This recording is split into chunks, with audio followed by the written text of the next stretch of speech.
हो तो क्या लिया गया है, कई प्रकार के आप ध्यान क्या है जब पढ़ेंगे तो गुरुदेव जी ने लिखा है कि दृष्टि योग, स्वर योग, नाद योग, बिंद योग, ये सब क्रिया योग है जिसको अवलंब कहा जाता है। एक कोई आधार जहाँ पर आप साधना करते हैं, मन केंद्रित करते हैं।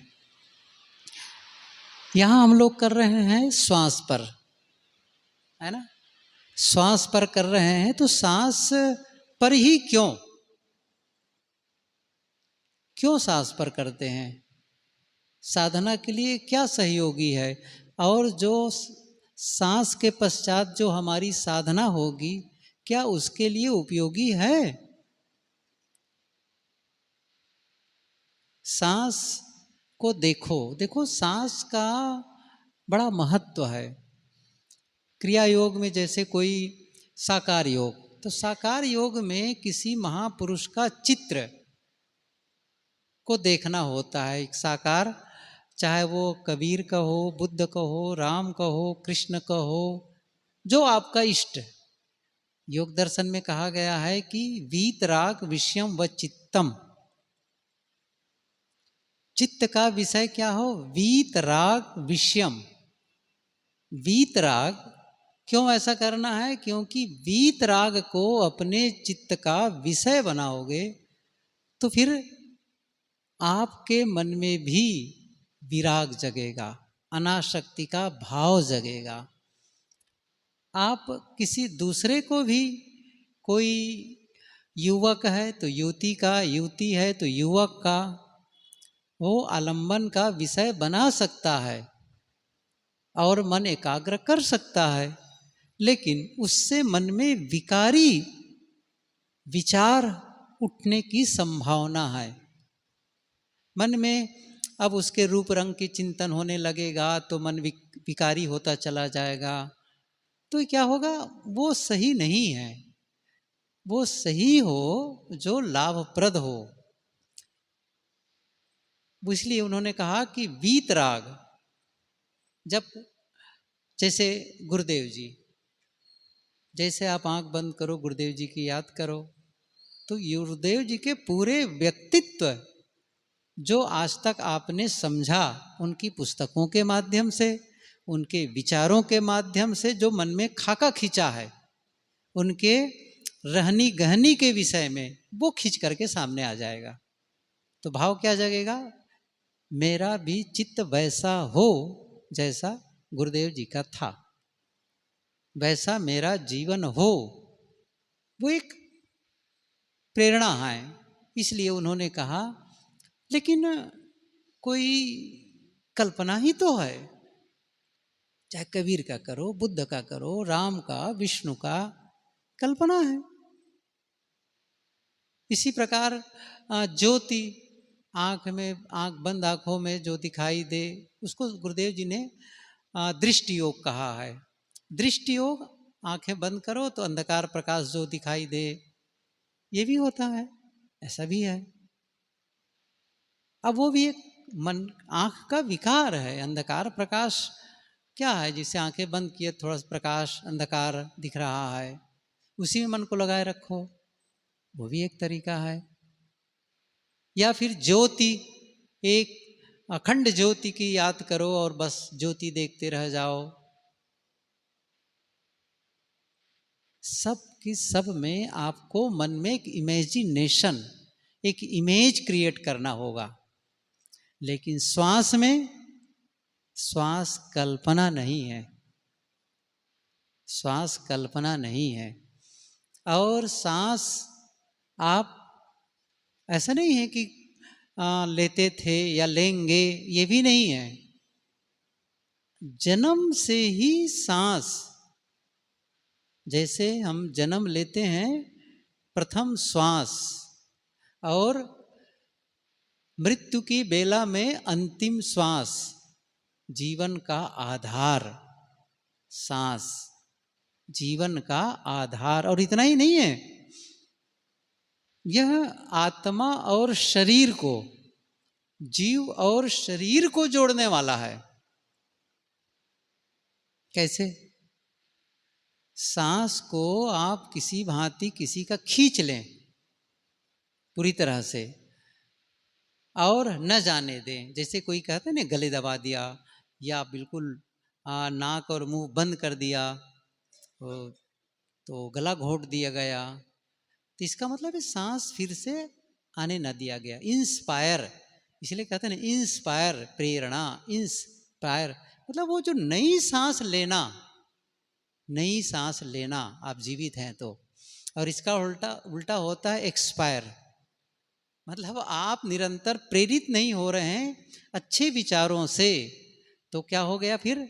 आप मर गए या मर जाएंगे। ये बात अलग है। यहाँ दूसरी बात मैं कह रहा हूँ, ये जोड़ने वाला है दोनों को। खींच लिया जाए तो क्या होगा? सांस पूरी तरह से आप को का अंदर ना आने दें या अंदर वाला बाहर न निकलने दें तो क्या होगा? अर्थात नई सांस ना आए तो शरीर एक तरफ, आत्मा दूसरी तरफ, दोनों अलग अलग। सदगुरु ने कहा है कि जौलो श्वास रहे घट भीतर, तौलो कुशल परी है गे।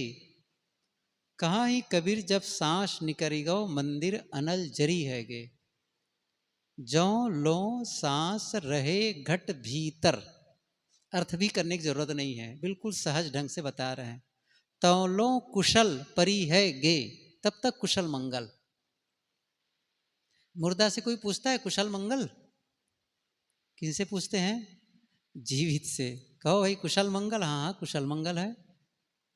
और उनका तो कुशल की प्रश्न नहीं, वो बोल ही नहीं सकता है कुशल मंगल। तो जो लो सांस रहे घट भीतर, तो लो कुशल परी है गे। कहाँ ही कबीर जब सांस निकरी गो, मंदिर अनल जरी है गे। तब यह शरीर रूपी मंदिर अनल आग में जला दिया जाएगा। सांस का महत्व है। सांस बाहर और भीतर संबंध दोनों का ना, सांस बाहर भी आती है भीतर भी जाती है, इसलिए उसका सहारा ले लें, उसकी सवारी कर लें, ये एक बात। दूसरी बात, सांस आप कब ले रहे हैं? सांस कब से ले रहे हैं, ये बात समझ में आ गई। अभी ले रहे हैं, अभी प्रेजेंट मोमेंट में। ऐसा कोई कहेगा पहले मैं सांस लेता था, ऐसा कोई कहेगा क्या?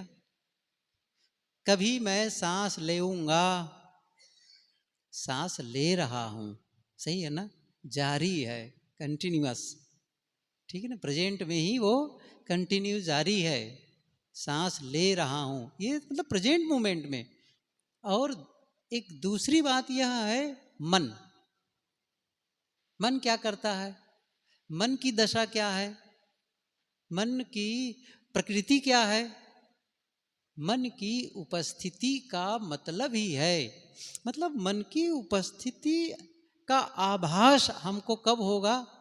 जब हम सोचें, जब हम सोचें, कोई विचार हो। मन और विचार कोई अलग अलग नहीं है, वही है, विचारों का पुंज ही तो मन है, और कोई अलग थोड़ी है कि आप विचार यहाँ है मन यहाँ है। मतलब एक, जहाँ जैसे साहब ने कहा ना, मन माया तो एक है, माया मन ही समाए, तो ये विचारों का एक समुच्चय है, पुंज है, जहाँ केवल विचार विचार विचार। और वो विचार कैसे हैं? वो विचार दो प्रकार के, एक है अतीत की स्मृतियां और दूसरा है भविष्य की कल्पनाएं। अतीत जो आज के पहले, अब से पहले कहना चाहिए, अब से पहले जो कुछ भी भीतर गया और जिसको हमने बचा के रखा, क्या होगा? उसकी याद आती है, याद आती है। और भविष्य की कल्पना, भविष्य की कल्पना, आगे क्या होने वाला है, मन यही तो सोचता है। मन वर्तमान में नहीं रहता, या तो अतीत में चला जाता है, स्मृतियां ख्याल करने लगता है, या भविष्य की कल्पना करने लगता है। और साधना क्या है? वर्तमान में रहना। अभी एक दिन सुन रहे थे साहब जी से कि गाड़ी है तो उसको न्यूट्रल गियर में रख दो, ना आगे जाए ना पीछे आए, इसका मतलब वही है। अच्छा, गुरुदेव जी एक उदाहरण दिया करते थे। कल्पना करो कि आपके कंधे पर एक बल्ली हो, वजनदार बल्ली, लंबी बल्ली हो, और आपको ले जाना हो कुछ दूर तक के, तो बहुत वजन है, इतना वजन, इतनी वजन है, इतना वजन है ये बल्ली, ये लकड़ी, कि वहां से वहां तक ले जाना। अच्छा, तो क्या करना है हल्का करने के लिए? सामने से काट दो और पीछे से काट दो, जितना आप कंधे पे रखें उतना छोड़ दो, आगे भी काट दो पीछे भी काट दो, तो क्या हुआ? छोटा सा टुकड़ा, अब ले जाना आसान। ऐसे ही पीछे से काटना, अतीत की स्मृतियां खत्म कर दो, भविष्य की कल्पना खत्म कर दो। ये उदाहरण मात्र है, एक अंश को लीजिए, तो क्या बचा? वर्तमान। अच्छा, वर्तमान में आप सोच ही नहीं सकते हैं, आप बैठिए चुपचाप, ये प्रयोग करके देखिए। मेरी बातों पर विश्वास मत किया करिए, आप लोगों से निवेदन है, आप प्रयोग किया करिए जो मैं कह रहा हूँ। ऐसे आंखें बंद कर लेने का और सोचना, वर्तमान में क्या सोचोगे? सोच ही नहीं पाओगे। ख्याल करो, जैसे आंख बंद किए, यदि आप इसी हाल को देखेंगे, फिर से देखेंगे, इसका मतलब है जिसको आपने देखा उसको देख रहे हैं। सुबह स्वल्पाहार के लिए गए, जलपान के लिए गए, तो सुबह का मतलब अतीत हो गया, वो सोच रहे हैं वो। जब भी आपके मन में विचार आएगा तो अतीत का स्मरण होगा, भविष्य की कल्पना होगी, वो अलग है। अभी मैं इस पर चर्चा नहीं कर रहा हूं कि वो आपके लिए अच्छे हैं बुरे हैं, वो तो विषय ही अलग है। अभी केवल मैं विचारों की बात कर रहा हूं, मन की बात कर रहा हूं। मन हमेशा इधर उधर, बाएं दाएं या आगे पीछे, अतीत की स्मृति और भविष्य की कल्पना में ही लगा रहता है। दो बातें हो गई। एक तो श्वास की प्रकृति को समझे, सांस हम लगातार ले रहे हैं वर्तमान में। और मन की प्रकृति क्या समझे? मन अतीत और भविष्य में ये डोलता है पेंडुलम की तरह, यहाँ से वहाँ, वहाँ घड़ी की पेंडुलम होता है, उसी तरह से साधना क्या है? सदगुरु श्री पूरण साहब जी ने एक पंक्ति कही है, भूत भविष्य सब देहु बहाई, वर्तमान में बरतो भाई। भूत भविष्य को बहा दो, हटा दो, वर्तमान में बरतो भाई। गुरुदेव जी की पंक्ति है, बीत गया सो मुर्दा है, आने वाला सपना है, जिसमें हम बंधन काटें, वर्तमान समय अपना है। तो ये कब होगा? क्यों कहा जा रहा है? सांस आपके पास है, ये कोई संदेह वाली बात नहीं है। मन आपके पास है, विचार आपके पास है, दो चीजें हैं, दोनों को जोड़ना है। इसका मतलब ये हो गया कि सांस के साथ में जब मन को जोड़ते हैं, जो किस मन को? जो अतीत की स्मृति और भविष्य की कल्पना कर रहा हो, तो क्या हो गया? जैसे ही सांस पर जोड़े, अब मन क्या हो गया? वर्तमान में आ गया, प्रेजेंट में आ गया, वर्तमान में आ गया। इसका मतलब है ना अतीत की स्मृति करेगा ना भविष्य की कल्पना। क्या कर रहा है? सांस को देखो। और मैंने कहा था सांस को देखने का मतलब क्या होगा?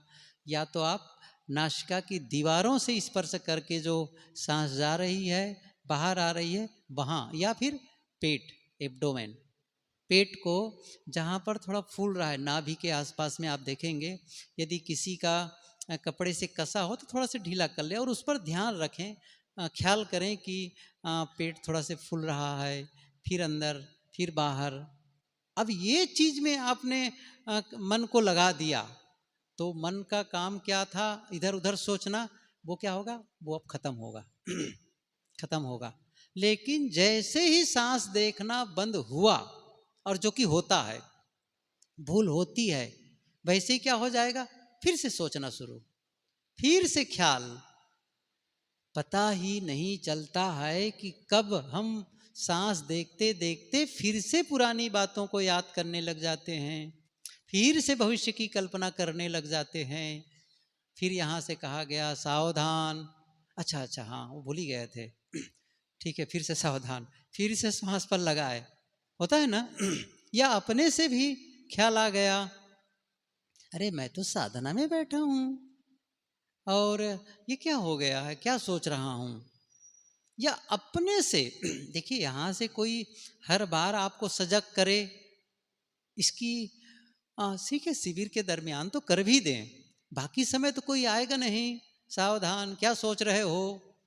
अच्छा मान लो घर में बैठे हैं चुपचाप और कोई आपका बच्चा आके कह दे सावधान पापा क्या सोच रहे हो, उनकी खैरियत नहीं है फिर। और सचमुच आप अच्छा नहीं सोच रहे थे, दूसरा सोच रहे थे, वो कह दिया सावधान तो उसकी फिर सावधानी खड़ी हो जाएगी क्योंकि आप सह नहीं पाएंगे। लेकिन सच है, वो बहुत पुरानी कहानी जो कही जाती है कि कोई आदमी आया घर में, दूसरे के घर पूछा कहाँ है घर का मालिक, तो बहू रानी थी, तो कहाँ है आपके ससुर।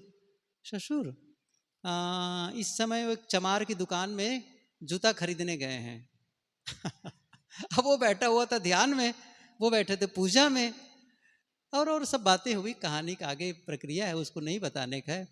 तो फिर जब वो होश में आया, मतलब ख्याल आया कि तुमने ऐसे कैसे कह दिया कि चमार की दुकान में बैठे थे।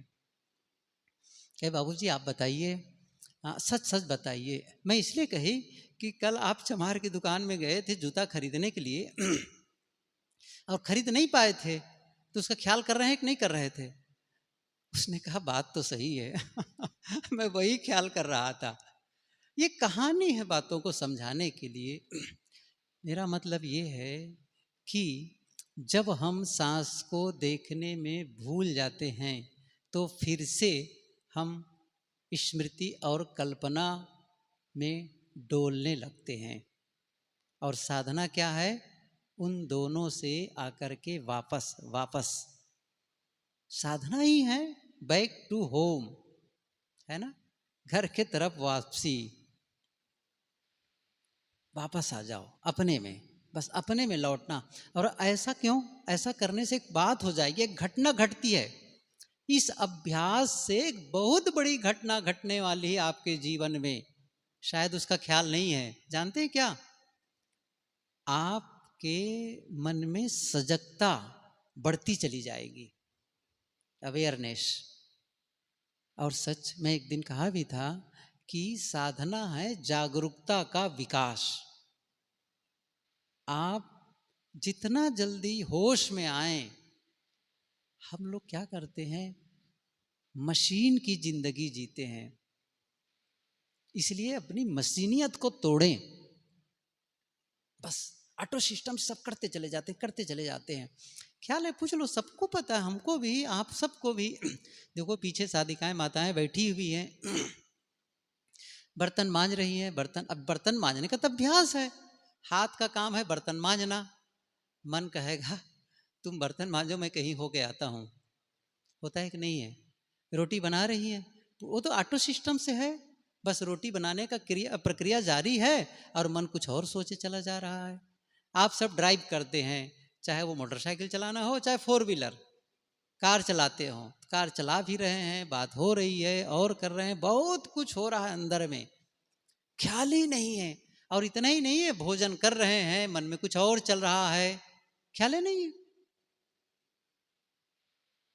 जब जिस काम में लगे हों वहां मन, हंस की दशा कैसे आएगी। एक दिन सत साहब की पंक्ति कल मैंने याद कराई थी कि तन राता मन जात है, मन राता तन जाए, तन मन एक होए रहे तब हंस कबीर कहा है। तन मन एक होए रहे, बस इतना ही समझें।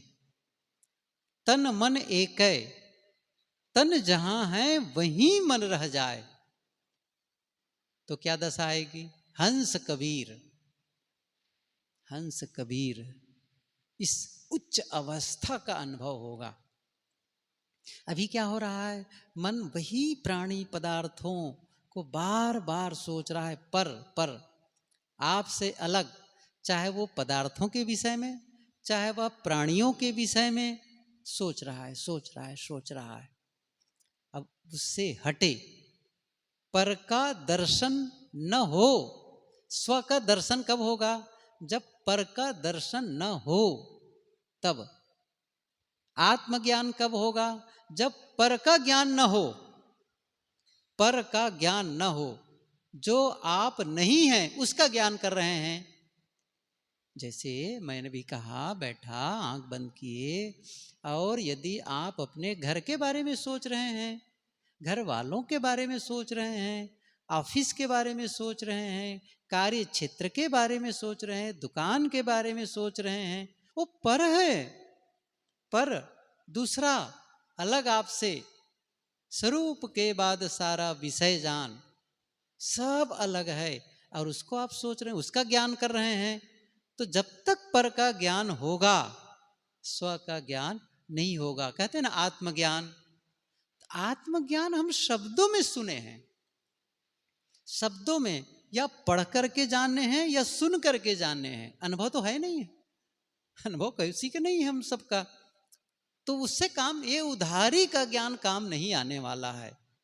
होगा, कबीर को हुआ था, उनका काम किया, गुरुदेव को हुआ था, उनका काम हुआ, हमारा काम थोड़ी हो जाएगा।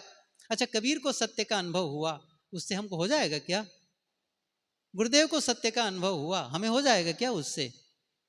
इससे नहीं होगा, हमें खुद को करना होगा। वो ज्ञान कब होगा? जब पर का ज्ञान न हो। और उसी के लिए प्रारंभिक सीढ़ी बताई जा रही है। क्या बताई जा रही है? श्वास देखो, सजगता बढ़ाओ, भूल होगी। अब सबसे बड़ी बात क्या होती है, इसमें ऊबने लगता है मन। मैंने कल कहा था ना, न करने के महत्व को समझा ही नहीं है। हम केवल करना करना करना, आज तक जब से जन्म लिए होश संभाले, करो करो डू डू बस। लेकिन एक अवस्था आए जब कुछ न करने की दशा में आए। जैसे, अच्छा, कुछ न करने की दशा का मतलब समझ रहे हैं क्या होता है वो? साहब, वो पावर हाउस है वो पावर हाउस है जहां आप जाते हैं रिचार्ज होने के लिए, और उसके बिना तो आप कर ही नहीं पाएंगे। न करने की दशा में पहुंचने के बिना आप करने योग्य हो ही नहीं सकते। आप समझ लीजिए मैं क्यों कह रहा हूं, भौतिक रूप से आप समझे इस चीज को। आप पूरा दिन काम कर रहे हैं, पूरा दिन, सुबह से जैसे नींद खुली, या तो आप शरीर से काम कर रहे हैं, या वाणी से बोल रहे हैं, या फिर आप मन से सोच रहे हैं, ये सब काम है। कब तक करते रहेंगे? पूरे दिन करते रहे, पूरा दिन।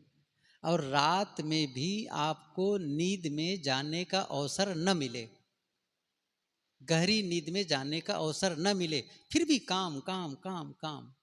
तो दिन भर किए, पूरी रात किए, अच्छा अगले दिन भी किए, फिर अगली रात को किए, कब तक चलेगा? आप थक जाएंगे, या तो पागल हो जाएंगे, या फिर आपको जवाब देना पड़ेगा। तो क्या करते हैं, दिन में तो किए, लेकिन रात में गहरी नींद में जाते हैं। और गहरी नींद में क्या करते हैं? उस समय बोलते हैं, उस समय चलते हैं, उस समय सोचते हैं। सुसुप्ति, स्वप्न वाली बात नहीं कह रहा हूं, सुसुप्ति। सुसुप्ति का अर्थ गुरुदेव जी बताते थे, स्व अपीति, स्व स्व खुद, अपीति पा जाना। सुषुप्ति, जिस समय किसी की याद नहीं, किसी की याद नहीं है, एकदम बेभानी की अवस्था। और वो जो जाते हैं रात में सोने, केवल भोजन से काम नहीं चलेगा। मैं बताऊं आपको,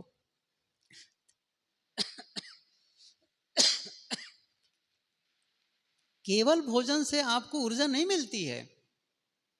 भोजन से तो मिलती है, लेकिन भोजन भर करते चले जाओ, आपको सुबह भोजन, दोपहर भोजन, रात में भोजन, फिर रात भर काम कर रहे हैं, फिर सुबह दूसरे दिन भोजन, फिर दिन भर काम नहीं। आपको विश्राम चाहिए। सुसुप्ति में कुछ न करने की दशा में जाते हैं, और उस समय जब रिचार्ज होके आप सुबह जागते हैं, तो अगले दिन करने लायक होते हैं, करने लायक होते हैं। तो वो जो नींद में जाकर के अपने आप से मिलना हुआ, यद्यपि वह अवस्थाजन्य है, क्या है वह? अवस्थाजन्य है, लेकिन उसका भी महत्व है नींद में जाने का। और ध्यान क्या है? ध्यान अवस्थाजन्य नहीं है, बोधजन्य है, ज्ञानजन्य है, होश में है। उस समय तो आप पूरी तरह से बेभानी है, बेहोशी है, लेकिन इस समय जो ध्यान की जो पराकाष्ठा है उसमें क्या है? पूर्णतः जागृत। और क्या हो रहा है वहां पर? नींद। नींद और जागृत दोनों को जोड़ो, नींद भी हो और होश भी हो। देखो सुसुप्ति में क्या है? नींद बेहोशी, नींद धन बेहोशी, वो सुसुप्ति है। लेकिन ध्यान क्या है? नींद हो लेकिन होश में हो, आप जागृत हो, उस समय भी कुछ नहीं जान रहे हैं, वो है ध्यान, वो ध्यान है। तब उसके लिए हम सब क्या कर रहे हैं? सबसे पहले सजगता बढ़ा रहे हैं। कैसी सजगता को बढ़ा रहे हैं? बार बार मन को श्वासों पर लगा रहे हैं, सांस देखना है, सांस देखना है। अच्छा भूल हो गई, फिर आ रहे हैं, फिर होश संभाल रहे हैं। ये अभ्यास। और मैंने क्या कहा बीच में भी? हम ऊबने लगते हैं, ऊबने लगते, घबराने लगता है। अरे कब से कर रहे हैं वही वही, कुछ होता तो है नहीं है। देखो, हाँ, सुबह से तो लगे हैं, 2-2 घंटा बैठ रहे हैं, कुछ तो हो नहीं रहा है। और फिर कहेंगे 7 दिन के बाद, 7 दिन तो किए, कुछ तो हुआ नहीं। मैं बताऊं आपको सच, सुनेंगे? 7 जन्म तक नहीं होगा।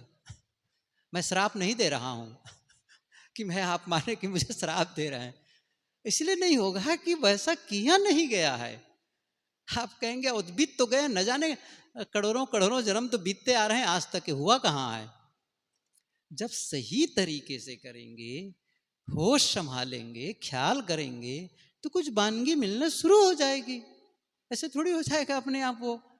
इसलिए करना है बिना उकताए मन से, धैर्य पूर्वक।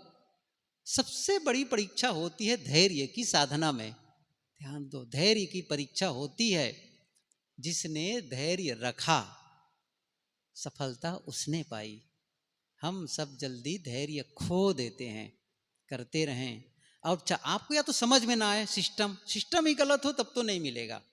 लेकिन ये बात समझ में आती हो कि सचमुच तो मन तो सोचता ही है। अच्छा मेरे कहने से नहीं है, आपका अनुभव में आता है।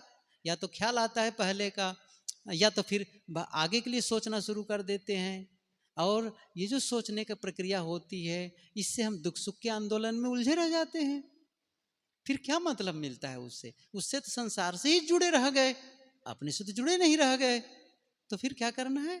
संसार से हटना है। तो हटने के लिए पहला स्टेप, पहला सहारा किसका लिए हम लोगों ने? सांस का।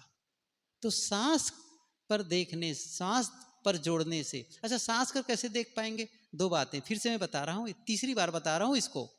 आपके पास सांस है, आपके पास विचार या मन है, और इन दोनों को कौन जोड़ेगा?